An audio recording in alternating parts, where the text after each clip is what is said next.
Assalamualaikum warahmatullahi wabarakatuh. Sahabat muslim, apa kabar hati kalian hari ini? Semoga selalu dalam lindungan Allah dan penuh semangat menebar kebaikan. Di video kali ini, kita akan menyimak kisah yang sungguh menyentuh tentang seorang ulama besar yang tidak hanya berdakwah lewat kata, tapi dengan cinta dan kesabaran luar biasa. Yup, ini dia kisah sang imam yang menangis, kisah haru Abu Hanifah dan tetangganya pemabuk. Jangan kemana-mana ya, kisah ini bakal membuka mata dan hati kita semua. Malam telah larut di Kufah. Kota itu perlahan tenggelam dalam sunyi. Bintang-bintang menggantung di langit seperti lentera kecil yang menyaksikan tidur manusia. Tapi di satu sudut kota, tepatnya di rumah sederhana seorang alim besar, Imam Abu Hanifah, malam tidak selalu sepi seperti yang lain. Di balik dinding rumah beliau, suara nyanyian mabuk kembali terdengar. Terdengar sumbang, kadang tertawa, kadang terisak tanpa sebab. Suara itu datang dari tetangganya, seorang pemuda yang setiap malam pulang dalam keadaan tidak sadar, bernyanyi dan bersenandung dalam dunianya yang ia ciptakan sendiri. Imam Abu Hanifah duduk di ruang kecilnya, kitab-kitab terbuka di hadapannya. Pena bulu masih berlumur tinta, tapi pikirannya tidak sepenuhnya fokus.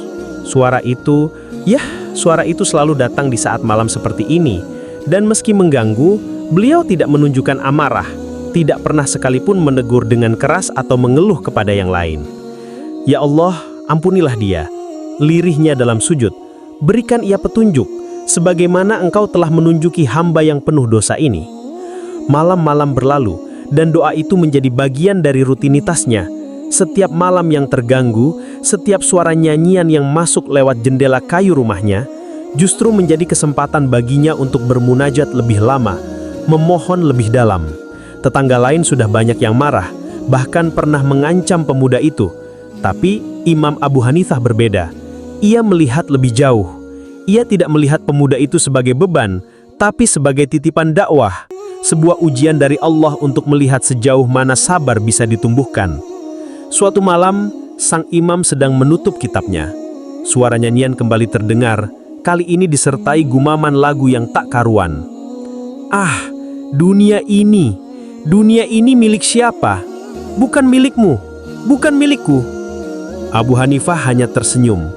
Matanya memerah karena lelah, tapi hatinya tetap lapang. Ia mengambil air wudhu, lalu melanjutkan tahajud. Suara itu terus terdengar sepanjang malam. Tapi keesokan harinya, malam itu berbeda. Sunyi. Tak ada nyanyian. Tak ada suara mabuk. Tak ada teriakan atau tawa seperti biasanya. Abu Hanifah duduk menanti. Ia membuka jendela kecil yang menghadap ke rumah tetangganya. Gelap, sepi, seolah tidak berhuni. Ia menunduk, hati kecilnya bergetar. Kemana engkau, wahai anak muda? Malam itu, untuk pertama kalinya dalam beberapa bulan, Imam Abu Hanifah tidak mengangkat tangan dalam doa untuk tetangganya. Tapi bukan karena lupa, melainkan karena hatinya dihantui tanya. Kemana pemuda itu? Apa yang terjadi? Malam itu ditutup dengan doa yang berbeda. Ya Allah, jika Engkau mencabut suaranya karena hidayah, maka aku bersyukur. Tapi jika Engkau mencabutnya karena murka, maka ampunilah dia dan izinkan aku menemuinya sebelum terlambat. Malam itu kembali datang. Langit Kufah seperti biasa dipenuhi bintang dan semilir angin gurun menyapu atap-atap rumah yang terbuat dari tanah liat. Tapi suasana berbeda terasa di rumah Imam Abu Hanifah. Tidak ada suara nyanyian sumbang dari rumah sebelah. Tidak ada tawa yang mabuk. Tidak ada gumaman nyanyian putus asa. Hening. Imam Abu Hanifah duduk termenung di ruang kecil tempat ia biasa menulis dan membaca. Suara jangkrik dan derak kayu menjadi satu-satunya pengisi keheningan malam. Tapi justru keheningan itulah yang kini mengguncang hatinya. Mengapa sunyi terasa lebih bising dari keramaian? Gumamnya pelan. Ia berdiri, berjalan pelan ke jendela kayu yang biasa ia buka saat suara itu datang. Ia pandangi rumah tetangganya. Gelap. Tidak ada cahaya lampu minyak. Tidak ada bayangan orang melintas. Ya Allah, kemana ia pergi? Bisik Imam. Pagi harinya setelah sholat subuh berjamaah, Imam Abu Hanifah memutuskan mencari tahu. Ia bertanya kepada beberapa tetangga. Sebagian mengangkat bahu, sebagian malah tampak bersyukur karena malam mereka tidak lagi terganggu. Tapi satu orang tua yang duduk di dekat pasar menjawab dengan lirih. Dia ditangkap semalam. Mabuk dan ribut di jalanan. Dihajar orang-orang, lalu dibawa penjaga kota, katanya. Hati Imam Abu Hanifah mencelos. Dihajar? Ya, sebagian orang sudah terlalu muak. Mereka memukulinya sebelum dibawa penjaga kota. Imam terdiam. Ada perih yang ia rasakan, seolah suara pemuda itu yang dulu mengusik malam, kini berganti menjadi jeritan yang mengguncang hatinya. Ia kembali ke rumah. Wajahnya tenang, tapi langkahnya tegas. Ia mengambil jubah dan sandalnya, lalu memanggil salah satu muridnya. Kita akan pergi ke balai penguasa, ucapnya singkat. Untuk apa Imam? Tanya sang murid. Untuk membela seorang hamba Allah yang mungkin sedang engkau uji dengan jalan yang berat. Cliffhanger. Penjaga itu terkejut tapi tak berani menolak. Pintu menuju balai dibuka perlahan, dan Imam Abu Hanifah melangkah masuk. Di dalam sana, sang pemimpin kota sedang duduk. Wajahnya penuh wibawa, dan di sampingnya tampak seorang pemuda dengan luka di wajah, tubuh lemah, dan mata yang sayu. Dialah tetangga sang imam. Cahaya matahari pagi mulai merambat ke dinding-dinding balai kota. Di dalam ruangannya yang megah namun sederhana, penguasa Kufah duduk di atas kursi rendah dari kayu ukiran. Ia sedang membaca laporan dari petugas jaga malam ketika terdengar suara dari luar pintu. Imam Abu Hanifah ingin bertemu, ujar penjaga dengan nada hormat. Penguasa itu langsung meletakkan lembaran kertas di tangannya. Silakan masuk. Langkah Abu Hanifah tenang saat memasuki ruangan. Di belakangnya, beberapa murid ikut mengiringi dengan kepala tertunduk. Suasana menjadi hening. Semua orang memusatkan perhatian pada pertemuan langka ini. Wahai pemimpin, sapa imam dengan suara lembut namun penuh wibawa. Aku datang bukan untuk urusanku, tapi untuk seorang hamba Allah yang kini berada dalam kekuasaanmu. Penguasa itu mengangguk pelan. Aku menduga siapa yang kau maksud. Pemuda itu telah mengganggu ketentraman masyarakat. Ia mabuk, ribut, dan membuat resah. Imam Abu Hanifah tersenyum tipis. Benar, ia memang bersalah. Tapi siapakah yang tidak pernah tergelincir, wahai pemimpin? Ia melangkah mendekat, menatap sang penguasa dengan mata yang jernih dan penuh kasih. Saya tidak datang untuk membela perbuatannya. Saya datang untuk menawarkan harapan. Jika engkau mengurungnya, mungkin ia akan semakin jauh. Tapi jika engkau membebaskannya dan memberinya kesempatan untuk kembali, mungkin ia akan berubah. Penguasa itu terdiam. Kata-kata sang imam menembus dinding rasionalitas yang biasa membatasi hukum. Ia menatap wajah Abu Hanifah, mencari ketulusan yang tak bisa dipalsukan. Imam, katanya akhirnya, engkau tahu, kami tidak bisa sembarangan membebaskan orang yang mengganggu ketertiban. Tapi engkau bisa memilih untuk menanamkan cinta, bukan hanya ketakutan. Bukankah kita semua mengharap Allah memperlakukan kita dengan rahmat, bukan dengan azab? Suasana menjadi hening sejenak. Para penjaga menunduk, para murid menahan napas. Hanya detak jam air di sudut ruangan yang terdengar. Lalu dengan suara berat, sang penguasa berkata, "Baiklah, demi engkau wahai imam, aku bebaskan dia." Imam Abu Hanifah menunduk dalam-dalam. Semoga Allah membalas kebaikanmu dengan kelapangan di dunia dan akhirat. Penguasa itu kemudian memanggil petugas dan memerintahkan pembebasan pemuda tersebut.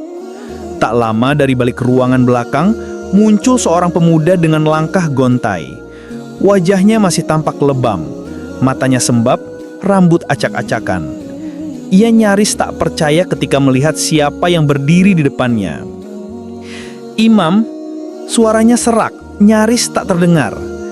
Imam Abu Hanifah menghampirinya perlahan.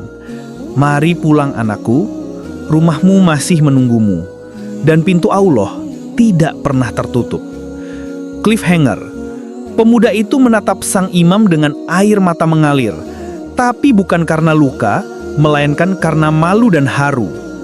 Di dalam hatinya, sebuah cahaya kecil mulai menyala, cahaya yang akan tumbuh menjadi nyala taubat. Langkah kaki pemuda itu terasa berat menyusuri jalan kembali ke rumahnya. Di sisi kirinya, Imam Abu Hanifah berjalan dengan tenang, tak berkata apa-apa. Namun setiap gerak tubuhnya menyiratkan kehangatan. Matahari mulai naik dari ufuk timur, menyinari pelataran kota Kufah yang perlahan menggeliat. Wajah pemuda itu masih penuh luka, bukan hanya luka fisik, tapi luka dalam hatinya yang jauh lebih dalam. Sepanjang perjalanan ia hanya diam. Tak ada yang lebih mengusik dari diamnya seorang yang tengah berperang dengan dirinya sendiri. Saat mereka tiba di depan rumah, pemuda itu terhenti, tubuhnya gemetar. Ia menunduk dalam-dalam lalu berlutut di depan sang imam.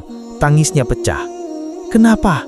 Kenapa engkau lakukan ini untukku?" Suaranya parau, nafasnya tersendat. Aku ini orang najis, pemabuk, pengganggu. Semua orang membenciku. Tapi engkau..." Abu Hanifah menunduk, meraih bahu pemuda itu dengan kedua tangannya yang hangat. "Karena engkau hamba Allah," jawabnya pelan. "Dan selagi engkau masih bernafas, pintunya tetap terbuka." Air mata pemuda itu jatuh seperti hujan pertama setelah musim kemarau. Ia tak mampu menahan gejolak hatinya yang luluh. Semua dinding kesombongan dan kemarahan yang selama ini membentengi hidupnya runtuh seketika di hadapan kelembutan. "Aku ingin berhenti," ucapnya lirih. "Aku ingin tinggalkan semua ini. Aku ingin berubah." Abu Hanifah tersenyum. "Engkau baru saja memulai perjalanan terindah dalam hidupmu." Hari itu, rumah pemuda itu menjadi saksi bisu dari awal yang baru. Botol-botol arak ia buang ke sungai, pakaian-pakaian kumal ia bakar. Ia mandi membersihkan diri, dan untuk pertama kalinya dalam waktu yang lama, ia mengenakan pakaian bersih dan bersujud kepada Allah dengan hati yang tulus. Ketika malam datang, tak lagi terdengar nyanyian sumbang dari balik dinding. Yang terdengar adalah lirih suara istighfar dan lantunan ayat yang masih terbata-bata dari lidah yang terbiasa memaki. Tapi Allah Maha mendengar, dan ia tahu doa itu tulus. Keesokan paginya pemuda itu berdiri di depan rumah Imam Abu Hanifah. Wajahnya bersih, matanya masih sembab, tapi kali ini bukan karena mabuk, melainkan karena air mata penyesalan yang belum kering. Ia mengetuk pintu dengan tangan gemetar. Sang imam membuka pintu dengan senyum lembut. "Ada yang bisa aku bantu, anakku? Aku ingin belajar. Bolehkah aku menjadi muridmu?" Abu Hanifah menatap pemuda itu dalam-dalam, lalu tersenyum. Tapi sebelum menjawab, ia menoleh ke dalam rumah seolah sedang menimbang sesuatu. Apakah pemuda ini benar-benar siap untuk jalan panjang seorang penuntut ilmu? Pagi itu di Kufah terasa berbeda. Cahaya matahari seolah lebih lembut, udara lebih segar, dan wajah-wajah yang biasanya muram tampak sedikit lebih ramah. Di salah satu sudut jalan, terlihat seorang pemuda yang dulunya dikenal sebagai biang keributan, kini melangkah tenang menuju masjid kecil tempat Imam Abu Hanifah biasa mengajar. Ia duduk paling depan, di samping para murid yang telah lama menimba ilmu dari sang imam. Wajahnya bersih, sorot matanya penuh semangat. Tangan yang dulu gemetar memegang gelas arak, kini kokoh memegang pena dan lembaran catatan. Hari demi hari, ia tidak pernah absen. Ia menyimak setiap kata sang imam dengan penuh perhatian. Terkadang ia menunduk lama ketika mendengar ayat-ayat tentang taubat dan rahmat. Terkadang ia tersenyum haru ketika sang imam memandangnya dengan bangga. "Siapa sangka," bisik seorang tetangga, "anak itu dulu membuat kita tak bisa tidur. Sekarang justru membangunkan hati kita." Desas-desus perubahan itu menyebar dari rumah ke rumah. Tetangga-tetangga yang dulu muak dan marah, kini mulai menaruh rasa kagum. Beberapa dari mereka bahkan mulai ikut hadir di majelis ilmu hanya untuk melihat sendiri keajaiban hidayah yang tengah tumbuh di hadapan mereka. "Wahai imam," tanya seorang lelaki tua suatu hari, "apa yang kau lakukan padanya hingga bisa berubah seperti ini?" Imam Abu Hanifah hanya tersenyum. "Aku tak melakukan apapun, kecuali bersabar dan berdoa." Malam itu, di rumahnya yang sederhana, Imam Abu Hanifah menggelar sajadah seperti biasa. Ia berdiri dalam qiyamul lail, lalu bersujud lama sekali. Tangisnya pecah. "Ya Allah, betapa Engkau Maha mendengar. Ketika aku hanya mampu bersabar, Engkau yang bekerja dalam diam.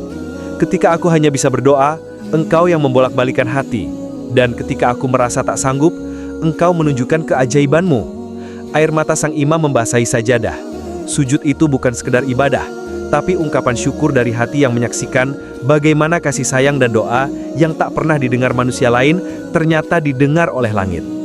Cliffhanger. Dalam sujudnya yang panjang, Imam Abu Hanifah terdiam lama. Malam itu, langit Kufah seolah ikut menangis bersamanya. Tapi di luar sana, di balik dinding yang dulu penuh suara mabuk, kini ada cahaya lampu minyak yang tak pernah padam. Rumah itu telah berubah menjadi rumah ilmu, dan pemuda itu kini mengajarkan doa kepada anak-anak kecil di serambi rumahnya. Hari itu, kota Kufah kembali ramai seperti biasa. Pasar-pasar berdengung, anak-anak berlarian di gang-gang, dan masjid dipenuhi oleh para penuntut ilmu. Tapi di salah satu sudut masjid itu, berdiri seorang pemuda dengan jubah bersih dan wajah bersinar, membacakan hadis di hadapan murid-murid baru. Dialah pemuda yang dulu mabuk di lorong-lorong malam, yang nyanyiannya dulu menjadi gangguan bagi warga, yang makiannya dulu mengoyak keheningan. Kini, dari mulut yang sama, keluar sabda-sabda Rasulullah SAW yang menghangatkan jiwa. Imam Abu Hanifah duduk di belakangnya. Matanya menatap pemuda itu penuh kebanggaan. Tidak sekalipun ia menyela, ia hanya tersenyum dan kadang menunduk seolah mengenang kembali jalan panjang yang telah dilalui. Usai majelis, sang imam berjalan pelan ke rumah. Di sepanjang jalan, orang-orang menyalami dan menundukkan kepala. Mereka tahu, bukan hanya karena ilmu, tapi karena hati besar sang imam yang mengubah sejarah satu jiwa. Malam itu, Imam Abu Hanifah kembali berdiri dalam sunyi. Qiyamul Lail yang selama ini menjadi teman setia, kini terasa lebih syahdu dari biasanya. Dalam sujudnya, ia terisak, "Ya Allah, betapa luas kasih sayang-Mu. Engkau bukakan pintu taubat kepada hamba-Mu yang paling jauh. Engkau tuntun ia bukan karena makian, tapi karena cinta. Dan Engkau izinkan aku menyaksikannya." Air mata itu jatuh satu persatu, tapi bukan tangisan duka, itu tangisan syukur dari seorang hamba yang menyaksikan keajaiban sabar dan doa. Di luar rumah, pemuda itu masih terjaga. Ia duduk di beranda rumahnya, menyalin catatan hadis sambil menanti fajar. Ia tahu hidupnya telah berubah, dan ia bersumpah dalam hati bahwa ia akan terus belajar, terus berdakwah, hingga ajal menjemput. Beberapa tahun kemudian, pemuda itu dikenal sebagai salah satu murid terdekat Abu Hanifah. Bukan hanya karena ilmunya, tapi karena hatinya yang lembut, penuh kasih, dan tak telah mengajak orang kepada cahaya. "Wahai Imam," ucapnya suatu hari, "semua ini karena engkau tak pernah menyerah padaku, bahkan ketika aku sendiri telah menyerah." Abu Hanifah menepuk pundaknya, "Bukan karena aku, anakku, tapi karena cinta Allah yang datang lewat sabar. Aku hanya menjadi perantara."